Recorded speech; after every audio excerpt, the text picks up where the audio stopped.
Assalamualaikum warahmatullahi wabarakatuh. Selamat pagi, selamat siang, selamat sore, dan selamat malam untuk teman-teman semua dimanapun kalian berada.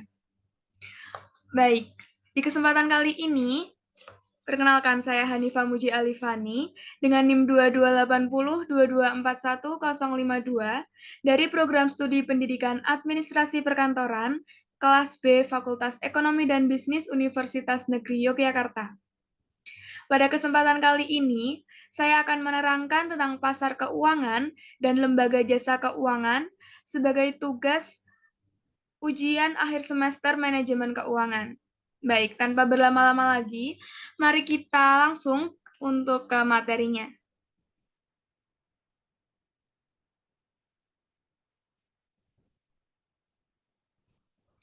Baik, yang pertama adalah pasar keuangan. Apa sih pasar keuangan itu? Jadi, pasar keuangan adalah mekanisme yang memungkinkan orang untuk membeli dan menjual instrumen keuangan. Pasar keuangan dibutuhkan oleh perusahaan, individu, dan pemerintah untuk menambah modal. Jadi, pasar keuangan ini tuh beda ya dengan pasar yang kita ketahui kayak pasar tradisional gitu. Pasar keuangan ini berarti pertemuan antara pembeli dan penjual untuk memperdagangkan produk keuangan dalam berbagai cara, termasuk penggunaan bursa efek secara langsung antara penjual dan pembeli. Jadi, di pasar keuangan ini, individu dan perusahaan yang ingin meminjam uang atau modal akan dipertemukan dengan mereka yang memiliki kelebihan dana dalam pasar keuangan. Baik, kemudian bagian pemain utama dalam pasar keuangan. Terdapat 3 pemain utama yang saling berinteraksi di dalam pasar keuangan. Yakni yang pertama itu ada peminjam, adalah pihak yang memerlukan uang untuk mendanai pembelian mereka. Yang kedua ada penabung atau investor, yakni pihak yang memiliki kelebihan uang untuk diinvestasikan sehingga uang tersebut disimpan dengan tujuan untuk memperoleh return. Dan yang terakhir itu ada institusi keuangan. Ini adalah pihak yang membantu mempertemukan antara peminjam dengan penabung atau investor. Nah, lembaga jasa keuangan ini adalah lembaga yang melaksanakan kegiatan di sektor perbankan, pasar modal, dan lain-lain. Selanjutnya, ada jenis-jenis pasar keuangan. Yang pertama itu ada pasar aset fisik dengan pasar aset keuangan. Yang kedua ada pasar spot dengan pasar future. Yang ketiga ada pasar uang dengan pasar modal. Yang keempat ada pasar perdana dengan pasar sekunder. Yang kelima ada private financial market dan public financial market. Baik, kita langsung saja ke jenis pasar yang pertama, yakni ada pasar aset fisik dengan pasar aset keuangan. Jadi teman-teman, pasar aset fisik atau pasar aset real adalah pasar untuk produk seperti beras, mobil, ataupun mesin. Sedangkan pasar aset keuangan itu pasar yang berkenaan dengan saham, obligasi, wesel, sekuritas derivatif, maupun hipotek. Jadi berhubungan dengan instrumen keuangan. Sebelumnya, derivatif itu merupakan kontrak atau perjanjian yang nilai atau peluang keuntungannya itu terkait dengan kinerja aset lain. Oke, kita lanjut ke jenis pasar keuangan yang kedua, itu ada pasar spot dengan pasar future. Pasar spot adalah pasar di mana aset yang dibeli atau dijual akan diserahkan secara segera ya. Jadi diserahkan secepatnya gitu. Sedangkan pasar future adalah pasar di mana antara penjual dan pembeli ini setuju untuk menjual atau membeli aset pada tanggal tertentu di masa yang akan datang. Ini kayak misalnya tuh kontrak gitu. Contohnya, ini ada petani cabai dapat melakukan kontrak future dengan pengepul. Ia bersedia menjual 3 ton cabai selama 6 bulan kemudian dengan harga 30.000 per kilogram kepada pengepul. Nah, transaksi ini bertujuan untuk mengurangi resiko pergerakan harga cabai yang berpotensi merugikan petani maupun pengepul tersebut. Oke, selanjutnya ada pasar uang dengan pasar modal. Pasar uang adalah pasar untuk sekuritas utang jangka panjang. Oh, maaf. Sekuritas utang jangka pendek, yakni kurang dari 1 tahun. Dan sifatnya ini sangat liquid ya, teman-teman. Pasar uang terbesar di dunia ini ada di New York, London, dan Tokyo. Pasar uang ini berhubungan dengan kegiatan perdagangan, pinjam-meminjam, atau pendanaan jangka pendek sampai dengan 1 tahun dalam mata uang rupiah dan valuta asing yang berperan dalam transmisi kebijakan moneter, pencapaian stabilitas keuangan, dan kelancaran sistem pembayaran. Nah, instrumen yang ditransaksikan di pasar uang itu meliputi instrumen yang diterbitkan dengan jangka waktu kurang dari 1 tahun, instrumen yang akan jatuh tempo, sertifikat deposito, dan instrumen lain yang ditetapkan oleh BI. Sementara itu, pasar modal adalah pasar untuk saham dan utang jangka menengah, yakni antara 1-10 tahun, atau utang jangka panjang, yakni lebih dari 10 tahun. Contohnya itu instrumen investasi jangka menengah dan jangka panjang adalah saham, obligasi, reksadana, dan instrumen derivatif dari efek. Kemudian jenis pasar keuangan yang keempat itu ada pasar perdana dengan pasar sekunder. Pasar perdana atau primary market adalah pasar di mana investor membeli saham dari perusahaan atau emiten. Emiten itu pihak yang melakukan penawaran pada saat melakukan initial public offering atau IPO. Emiten beserta perusahaan penjamin emisi efek melakukan penawaran atau penjualan saham perdana kepada calon investor. Kemudian, dana investasi dari investor langsung masuk ke emiten dan digunakan untuk kepentingan ekspansi perusahaan. Sedangkan pasar sekunder ini merupakan transaksi pembelian dan penjualan saham antar satu investor dengan investor yang lain, bukan antara investor dengan perusahaan lagi.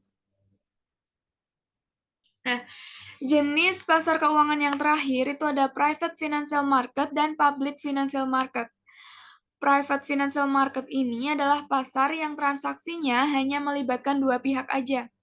Transaksi pada pasar ini dinegosiasikan langsung antara dua pihak dan dilakukan berdasarkan kesepakatan antara keduanya. Ini contoh dari private financial market, ini ada pinjaman bank. Nah, sebaliknya, public financial market adalah siapapun yang memiliki uang untuk diinvestasikan dapat berpartisipasi untuk memberikan pinjaman atau berinvestasi ketika perusahaan bermaksud untuk meminjam uang atau menerbitkan sekuritas. Sekuritas yang diperdagangkan dalam pasar ini dimiliki oleh banyak perusahaan, sehingga sekuritas harus memiliki kontrak dasar karena para investor tidak memiliki waktu dan keahlian untuk menegosiasikan kontrak yang unik. Baik, bagian yang selanjutnya ini ada suku bunga dalam pasar keuangan. Suku bunga yang diterapkan oleh debitur kepada kreditur yang melakukan investasi ini ada 5 ya teman-teman. Yang pertama ada tingkat bunga kupon atau coupon rate. Kemudian yang kedua ada tingkat bunga tunggal atau simple rate. Kemudian ada add-on rate of interest. Kemudian ada discount method. Dan yang terakhir ada bunga majemuk atau compound interest. Kita langsung saja yang pertama, ini ada tingkat bunga kupon atau coupon rate. Tingkat bunga kupon adalah tingkat bunga yang dijanjikan oleh penerbit sekuritas utang sesuai kontrak. Tingkat bunga kupon ini dihitung dari nilai nominal obligasi, yakni nilai pokok obligasi yang akan diterima oleh pemegang obligasi pada saat obligasi tersebut jatuh tempo. Contohnya, PT XYZ itu menerbitkan obligasi senilai 5 juta per lembar dengan jangka waktu 3 tahun. PT XYZ akan membayarkan kupon obligasi setiap 6 bulan. Persentase kupon tersebut adalah 5% per tahun dari nominal obligasi. Besar bunga yang akan dibayarkan kepada pemegang obligasi per tahun adalah 250.000. Itu diambil dari 5% dikali 5 juta. Kemudian PT XYZ akan membayarkan kupon obligasi setiap 6 bulan sebesar 125.000 selama 3 tahun. Sehingga setiap pemegang obligasi akan memperoleh 2 kupon setiap tahunnya. Yang kedua, itu ada tingkat bunga tunggal atau simple rate, yakni besar bunga dihitung dengan mengalihkan tingkat bunga dengan pokok pinjaman dan jangka waktu pinjaman.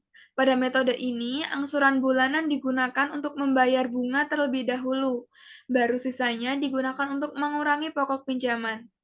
Nih misalnya, kamu kredit mobil sebesar 100 juta selama 3 tahun dengan tingkat bunga tunggal 9% per tahun. Maka total bunga yang harus dibayar sebagai berikut. Rumusnya bunga selama 3 tahun yakni pokok pinjaman dikali tingkat bunga dikali banyaknya periode. Pokok pinjamannya 100 juta dikali tingkat bunganya itu 9% atau kita tulis 0,09 dikali banyaknya periode yakni selama 3 tahun. Jadi totalnya ada 27 juta. Maka bunga per bulannya itu ada 750.000, yakni dari 27 juta dibagi 36 bulan atau 3 tahun. Oke teman-teman, yang selanjutnya ini ada add-on rate of interest. Dalam metode ini, seluruh utang bunga dihitung di awal pinjaman, sehingga memastikan bahwa seluruh bunga dilunasi meskipun pinjaman dilunasi sebelum jatuh tempo. Ini rumusnya total bunga sama dengan pokok pinjaman dikali tingkat bunga dikali banyaknya periode. Total bunga kemudian ditambahkan ke pokok pinjaman. Besar angsuran dihitung dengan membagi total bunga dan pokok pinjaman dengan jumlah tahun anggaran. Maaf, dengan jumlah tahun angsuran. Ini contohnya. PTRR menerbitkan surat utang senilai 1 juta dengan jangka waktu 1 tahun. Setiap 3 bulan, PTRR mengangsur pokok pinjaman sebesar 250.000, pembayaran bunga sebesar 12% flat per tahun dilakukan setiap 3 bulan. Maka cara menghitungnya itu 1 juta dikali 12% dikali 1 tahun. Hasilnya 120.000. Maka total bunga yang harus dibayar setiap 3 bulan itu 120.000 dibagi 4 sama dengan 30.000. Nah, pada akhir bulan ketiga, PTRR membayar bunga 30.000. PTR juga membayar pokok pinjaman 250.000, sehingga pokok pinjamannya menjadi 750.000. Nah, ini seterusnya hingga bulan ke-12 atau ke bulan yang terakhirnya ya, teman-teman. Oke, untuk suku bunga yang selanjutnya, ini ada discount method. Dengan metode ini, bunga ditentukan sebelum pinjaman diberikan. Kemudian, bunga dikurangkan dari jumlah pokok pinjaman dan jumlah tersebut yang diberikan kepada debitur. Contohnya, PTH menerima pinjaman dari bank sebesar 1 juta selama jangka waktu 3 bulan dengan bunga sebesar 12% dengan metode diskon. Maka, besar bunga selama 3 bulan itu adalah 1 juta dikali 12% dikali 3 per 12. Sama dengan 30.000. Nah, dengan metode diskon ini, PTH menerima pencairan pinjaman sebesar 970.000. Yani dari 1 juta dikurangi 30.000 tadi ya, teman-teman. Nah, dengan metode ini, sebenarnya PTH hanya menerima pinjaman real sebesar 970.000. Baik, ke suku bunga yang selanjutnya itu ada bunga majemuk atau compound interest. Bunga majemuk dihitung dari besarnya simpanan ditambah bunga yang telah diperoleh tetapi belum pernah dibayarkan atau diambil. Nah, pada metode ini, bunga yang dibebankan pada periode tersebut akan menambah jumlah pokok pinjaman untuk perhitungan bunga periode selanjutnya. Bank atau institusi yang menerapkan metode ini harus mengungkapkannya kepada nasabah atau kreditur sebelum kontrak dilakukan untuk menghindari manipulasi. Nih misalnya, PTK menerbitkan surat utang senilai 1 juta dengan jangka waktu 3 tahun dan bunga 12% per tahun dengan metode compound. Maka perhitungan bunga setiap akhir tahun, yakni bunga tahun pertama, itu adalah 120.000 dari 1 juta dikali 12%. Kemudian bunga tahun kedua itu senilai 134.400. Perhitungannya dari 1 juta ditambah 120.000, yakni bunga tahun ke-1 tadi, dikali 12%. Kemudian bunga tahun ketiga ini semakin bertambah menjadi 150.528.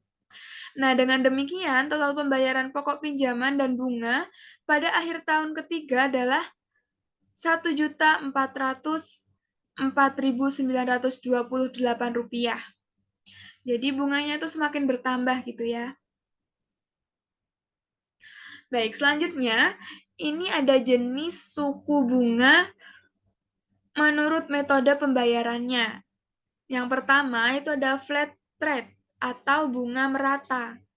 Pada metode ini, besarnya bunga yang dibebankan setiap bulan adalah tetap dan dihitung dari besar pokok pinjaman awal. Demikian pula, angsuran pokok pinjaman dibagi rata setiap bulan, sehingga total angsuran setiap bulannya sama sampai kredit tersebut lunas. Jadi dari awal sampai akhir ini tetap ya teman-teman, flat. Nah, rumus perhitungan bunga flat rate itu rumusnya pokok pinjaman dikali suku bunga dikali total waktu kredit dibagi jumlah bulan dalam jangka waktu kredit itu. Contohnya, PT Ayu memiliki jumlah pinjaman sebesar 50 juta dengan suku bunga 10% per tahun, jangka waktu kreditnya itu 12 bulan. Maka penghitungannya 50 juta dikali 10% dikali 1 tahun dibagi jumlah bulan dalam jangka waktu kreditnya. 1 tahun ada 12 bulan, maka dibagi 12. Hasilnya 416.666 rupiah. Maka kemudian untuk menghitung pokok pinjaman per bulannya, itu 50 juta dibagi 12 bulan, yakni 4.166.666 rupiah. Nah, maka PT Ayu akan membayar cicilan pokok sebesar 4.166 sekian itu dan bunga sebesar 416 sekian setiap bulannya. Kemudian, jenis suku bunga menurut metode pembayarannya yang kedua, ini ada sliding rate atau bunga menurun. Pembebanan bunga setiap bulan pada metode ini dihitung dari besar sisa pinjaman, sehingga besar bunga yang dibayar setiap bulan menurun seiring dengan turunnya pokok pinjaman. Namun, pembayaran pokok pinjaman tiap bulan akan sama, sehingga besar angsuran, yakni pokok pinjaman dan bunga, akan semakin menurun. Suku bunga ini banyak digunakan pada kredit investasi jangka panjang. Rumusnya yakni sisa pinjaman dikali suku bunga dibagi jumlah bulan dalam jangka waktu kreditnya. Kemudian yang ketiga ini ada annuity rate, yaitu bunga anuitas.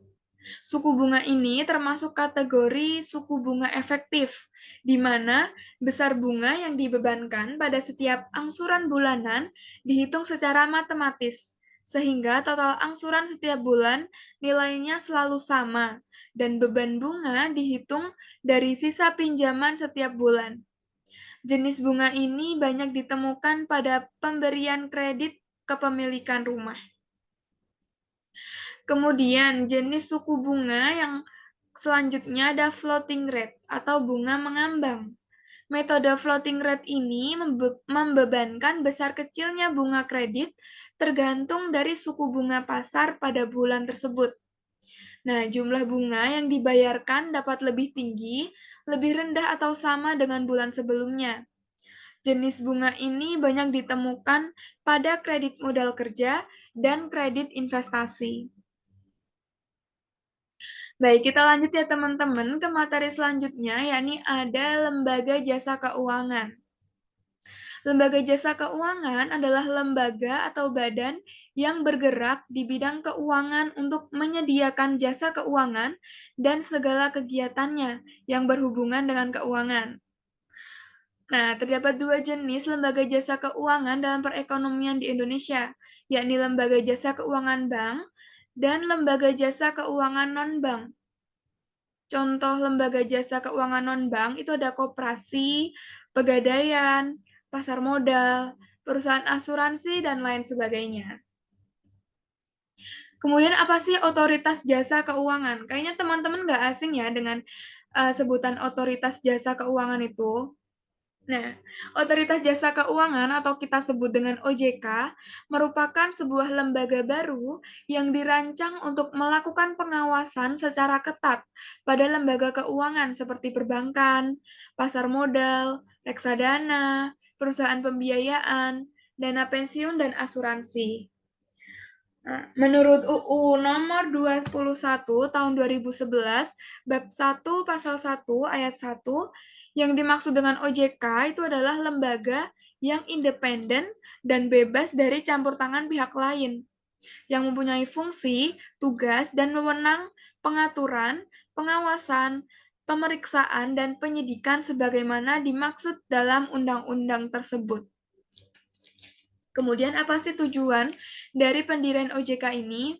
Nah, tujuan utama dari pendirian OJK, yakni yang pertama untuk meningkatkan dan memelihara kepercayaan publik di bidang jasa keuangan. Karena tugasnya tadi kan untuk mengawasi lembaga keuangan, maka tujuannya yang pasti meningkatkan dan memelihara kepercayaan publik dong. Nah, selanjutnya, ini ada menegakkan peraturan perundang-undangan di bidang jasa keuangan.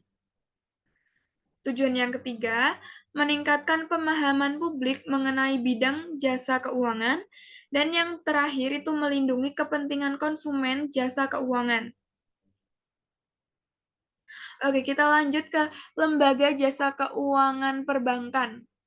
Nah, bank. Kayaknya teman-teman nggak kenal ya dengan kata bank. Pasti kebanyakan dari kalian atau sebagian besar dari kalian udah punya rekening yang pastinya itu dibuat di sebuah bank. Nah, bank ini merupakan salah satu lembaga yang memegang peran penting dalam struktur ekonomi suatu negara, termasuk Indonesia. Sesuai Undang-Undang Nomor 10 Tahun 98, bank ini berperan sebagai perantara keuangan yang fungsinya meliputi pengumpulan dana dari masyarakat dalam bentuk giro, tabungan, serta deposito yang kemudian dialirkan kepada masyarakat dalam bentuk kredit atau lainnya, guna meningkatkan taraf hidup masyarakat secara umum. Jadi kesimpulannya, bank ini berperan sebagai perantara keuangan yang menghubungkan individu atau kelompok yang memiliki kelebihan dana dengan mereka yang membutuhkan dana. Nah, selanjutnya adalah fungsi bank di Indonesia. Berdasarkan Undang-Undang Nomor 10 Tahun 98, fungsi bank di Indonesia ini meliputi yang pertama, menghimpun dana simpanan masyarakat. Bank umum mengumpulkan berbagai bentuk dana simpanan dari masyarakat, termasuk kayak giro, deposito berjangka, sertifikat deposito, dan tabungan. Nah, untuk fungsi yang kedua, yakni sebagai penyalur dana atau pemberi kredit. Bank memberikan kredit kepada masyarakat, khususnya untuk usaha-usaha produktif, sehingga mendukung pertumbuhan ekonomi, kayak yang marak beberapa tahun terakhir ini, yakni untuk usaha-usaha produktif seperti UMKM ya teman-teman, yang didukung oleh pemerintah juga pastinya. Kemudian fungsi bank yang selanjutnya adalah mendukung kelancaran mekanisme pembayaran. Bank menyediakan layanan yang memfasilitasi transaksi pembayaran, seperti clearing, transfer uang, penerimaan setoran, dan fasilitas pembayaran dengan tunai, kartu kredit, dan sistem pembayaran elektronik. Kemudian, fungsi yang selanjutnya itu adalah mendukung kelancaran transaksi internasional. Bank umum memainkan peran penting dalam memperlancar transaksi internasional, baik dalam hal perdagangan barang maupun jasa, ataupun transaksi modal. Kemudian ada sebagai penyimpanan barang-barang berharga. Bank umum menyediakan jasa penyimpanan barang-barang berharga seperti perhiasan, uang, dan dokumen dalam kotak penyimpanan aman atau disebut dengan safety deposit box. Kemudian fungsi selanjutnya itu ada penciptaan uang giral. Bank umum menciptakan uang giral melalui mekanisme pemindah bukuan atau clearing, memainkan peran dalam penciptaan uang dalam sistem moneter. Kemudian fungsi yang terakhir itu pemberian jasa-jasa lainnya.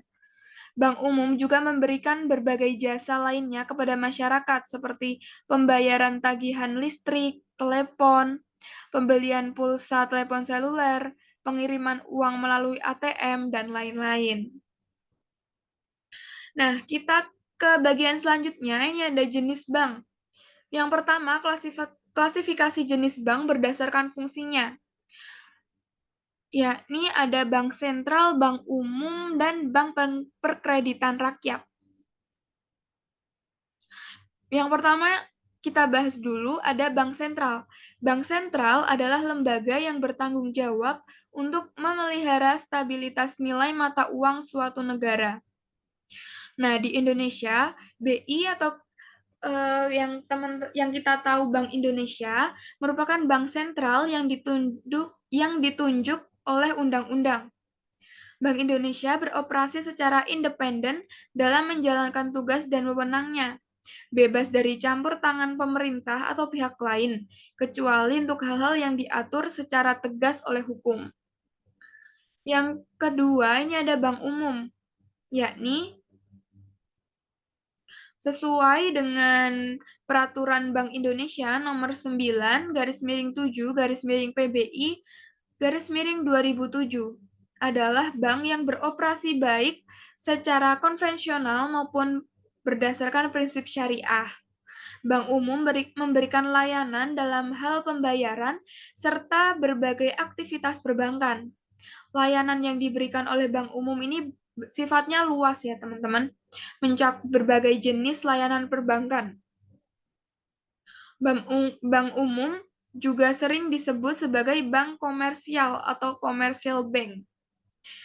Kemudian, klasifikasi berdasarkan fungsinya yang terakhir itu ada bank perkreditan rakyat atau kita sebut dengan BPR, yakni bank yang menjalankan aktivitas perbankan baik secara konvensional maupun syariah, tetapi tidak terlibat dalam layanan pembayaran.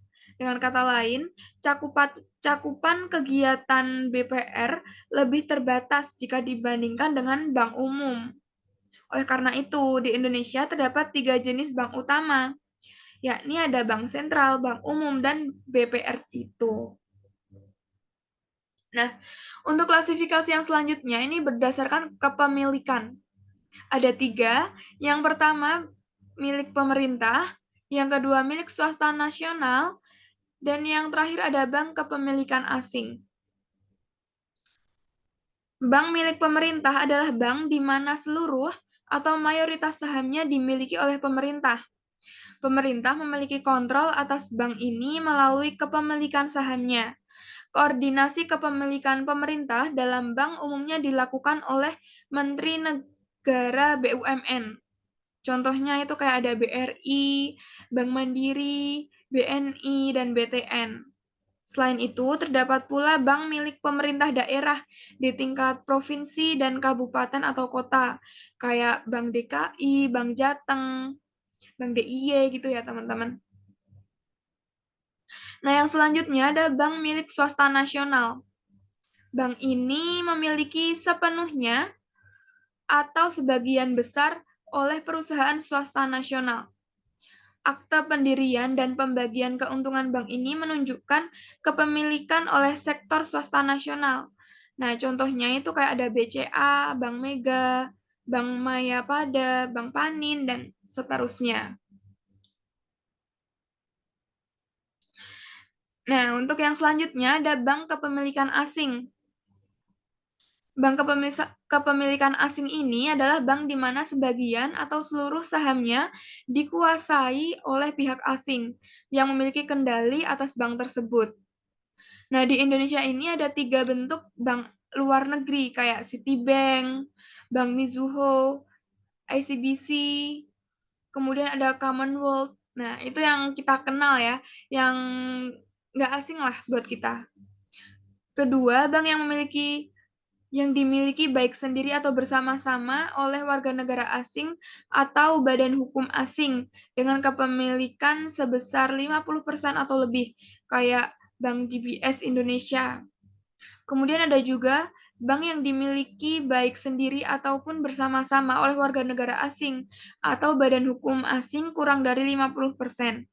Tetapi ada pengendalian oleh pihak asing tersebut. Contohnya ada Bank Permata.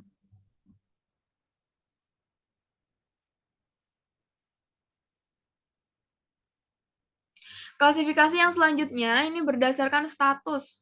Jika dilihat dari kemampuannya dalam menyediakan layanan kepada masyarakat, bank umum dibagi menjadi 2 kategori, yakni ada bank devisa dan non-devisa.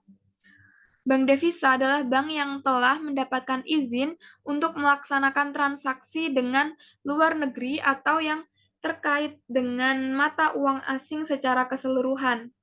Kayak contohnya, itu transfer ke luar negeri, inkaso ke luar negeri, penerbitan traveler check, membuka dan membayar letter of credit, serta berbagai transaksi lainnya yang melibatkan mata uang asing. Persyaratan untuk menjadi bank devisa ini ditetapkan oleh OJK dan badan regulasi yang berwenang. Selanjutnya ada bank non-devisa. Adalah bank yang belum diberikan izin untuk melaksanakan transaksi sebagai bank devisa. Maka sebagai hasilnya, bank non-devisa tidak memiliki wewenang untuk menjalankan aktivitas seperti bank devisa. Sebagai gantinya, bank non-devisa ini hanya diizinkan untuk melakukan transaksi dalam batasan wilayah negara dan menggunakan mata uang rupiah. Kemudian, yang keempat, ada klasifikasi bank berdasarkan kegiatan operasional. Dalam hal kegiatan operasional, jenis bank dapat dikelompokkan menjadi 2, yakni ada bank konvensional dan bank syariah. Bank konvensional adalah bank yang dalam operasionalnya menerapkan sistem bunga. Bank ini memberikan bunga kepada nasabah untuk mendorong mereka menyimpan dana, kayak tabungan, giro, maupun deposito. Ketika nasabah meminjam uang sebagai kredit, bank mendapatkan suku bunga sebagai biaya yang harus dibayar oleh nasabah peminjam atas pinjaman tersebut. Kemudian yang kedua, ini ada bank syariah, yakni bank yang beroperasi sesuai dengan prinsip-prinsip dan ketentuan syariah Islam, khususnya dalam transaksi bisnis sesuai dengan prinsip-prinsip Islam. Nah, jenis-jenis produk perbankan. Itu yang pertama ada produk-produk simpanan perbankan. Ada giro, tabungan, dan deposito. Giro adalah produk perbankan yang memungkinkan nasabah perorangan atau badan usaha untuk menyimpan dana dalam mata uang rupiah atau mata uang asing. Nasabah dapat melakukan penarikan dana kapan saja selama jam kerja melalui instrumen seperti cek maupun biliet giro. Kemudian yang kedua ada tabungan. Tabungan adalah jenis simpanan di bank yang memungkinkan nasabah untuk menabung dan menarik dana sesuai dengan persyaratan yang telah ditetapkan oleh bank. Nah, proses penarikan dana dari tabungan dapat dilakukan menggunakan buku tabungan, slip penarikan, kwitansi, maupun ATM. Produk simpanan perbankan yang terakhir itu ada deposito. Deposito adalah jenis simpanan dengan jangka waktu tertentu yang biasanya memiliki tanggal jatuh tempo. Nah, nasabah menyetorkan dana dalam jumlah tertentu untuk jangka waktu tertentu, dan penarikan dana hanya dapat dilakukan setelah mencapai tanggal jatuh tempo. Jenis deposito lainnya meliputi deposito berjangka dengan jangka waktu tertentu dan sertifikat deposito. Kemudian jenis produk perbankan yang selanjutnya ini ada produk pinjaman perbankan. Ada kredit usaha, kredit konsumsi, kredit multiguna, dan kartu kredit. Kita bahas satu persatu ya teman-teman. Kredit usaha adalah penyediaan dana dalam jumlah tertentu dari bank untuk mendukung tujuan usaha dengan berdasarkan persetujuan dan kesepakatan pinjam-meminjam yang mewajibkan peminjam untuk melunasi pinjaman dalam jangka waktu tertentu serta pembayaran bunga dan bunga lainnya.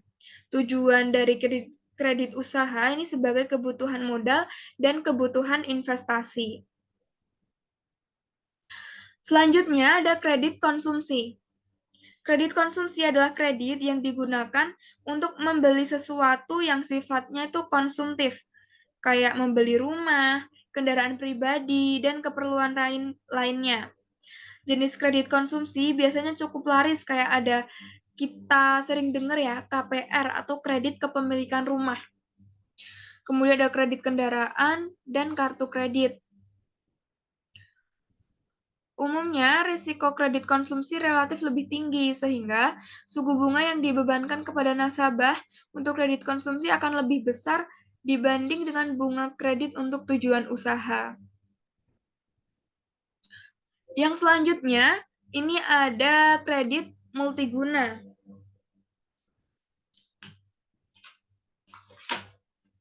Kredit multiguna adalah kredit yang bisa digunakan untuk tujuan apa saja, baik untuk konsumsi maupun untuk memulai usaha baru seperti percetakan, bisnis penerjemah maupun dagang.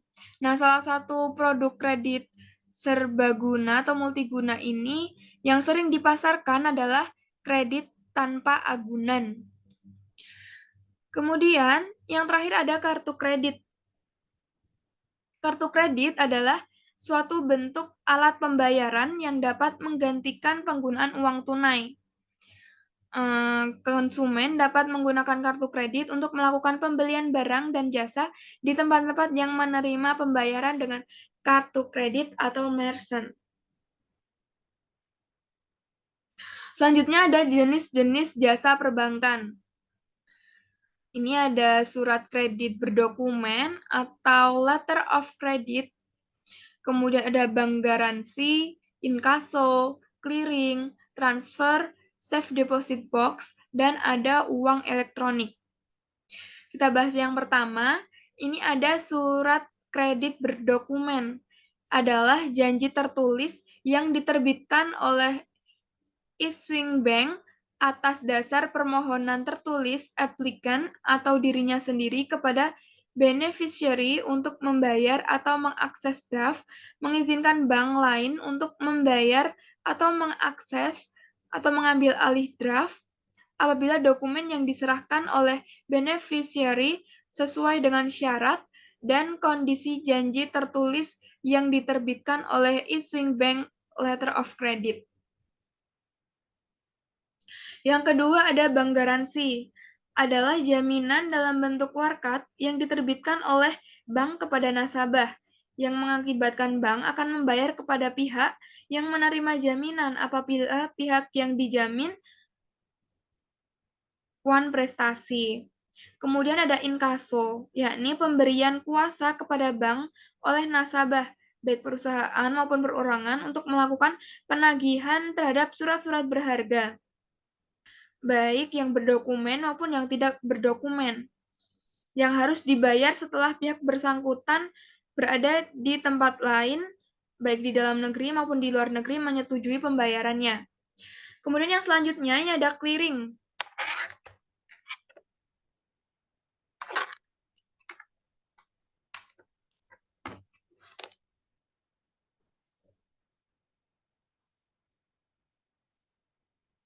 Maaf, kayaknya agak error ini,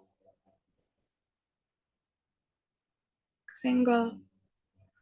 Oke, kita lanjutkan ya teman-teman. Yang selanjutnya ada clearing, adalah perhitungan utang piutang antara para peserta clearing secara terpusat di satu tempat dengan cara saling menyerahkan surat-surat berharga dan surat-surat dagang yang telah ditetapkan untuk dapat diperhitungkan atau clearing. Warkat harus dinyatakan dalam mata uang rupiah bernilai nominal penuh dan telah jatuh tempo. Selanjutnya ini ada transfer.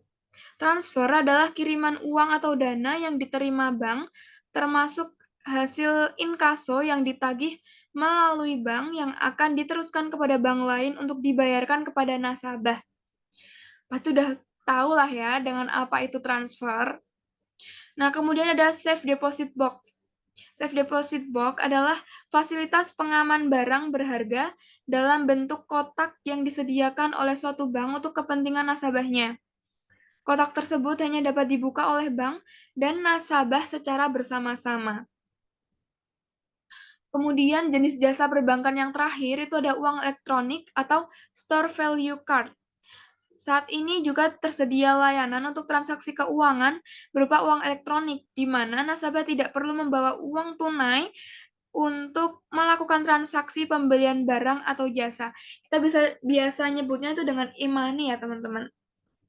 Oke, yang selanjutnya ini ada lembaga jasa keuangan non-perbankan atau non-bank.